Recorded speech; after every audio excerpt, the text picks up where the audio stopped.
దేశవ్యాప్తంగా హోలీ వేడుకలు ఘనంగా జరిగాయి. కాలనీలు, ప్రధాన రహదారులు రంగులమయంగా మారాయి. ఒకరికొకరు హ్యాపీ హోలీ చెప్పుకుంటూ రంగులు చల్లుకున్నారు.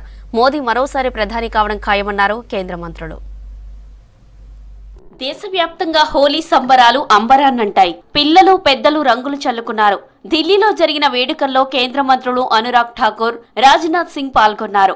ఢిల్లీ లెఫ్టినెంట్ గవర్నర్ సక్సేనా శ్రద్ధానంద్ మార్గులో సీనియర్ సిటిజన్లు, మహిళా సిబ్బంది చిన్నారులకు స్వీట్లు పంచారు.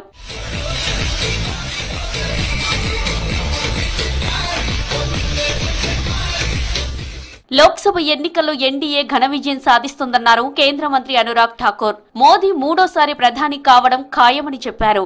10 ఏళ్లలో దేశం అన్ని రంగాల్లో ఎంతో అభివృద్ధి చెందిందన్నారు. जो 4 तारीख को रिजल्ट आएगा, 400 पार का नारा पूरा होता नजर आएगा. 18 साल की उम्र से ज्यादा वाले 18वीं लोकसभा के लिए मोदी जी को चुनकर भेजेंगे. तीसरी बार मोदी प्रधानमंत्री बनेंगे और भारत दुनिया की तीसरी अर्थव्यवस्था बनकर खड़ा होगा.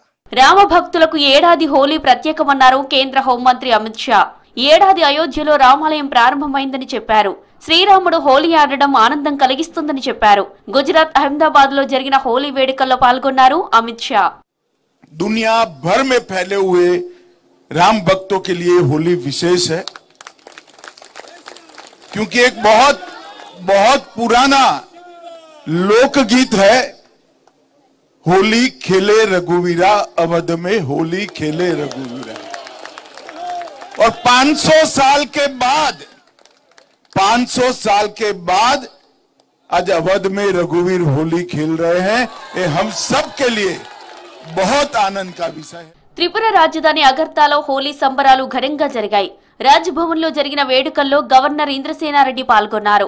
విద్యార్థులు అధికారులతో కలిసి సంబరాలు జరుపుకున్నారు. హోలీ సందర్భంగా రాజ్భవన్ లో సంప్రదాయ కార్యక్రమాలు నిర్వహించారు.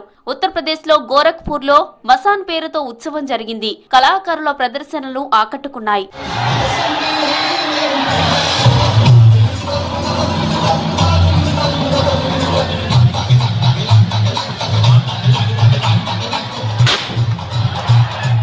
హోలీ సందర్భంగా గుజరాత్ లోని ఆలయాలను అందంగా అలంకరించారు.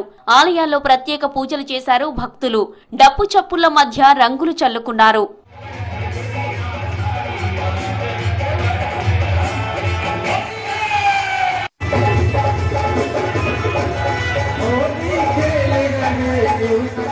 ఇజ్రాయిల్లోనూ హోలీ సంబరాలు ఘనంగా జరిగాయి.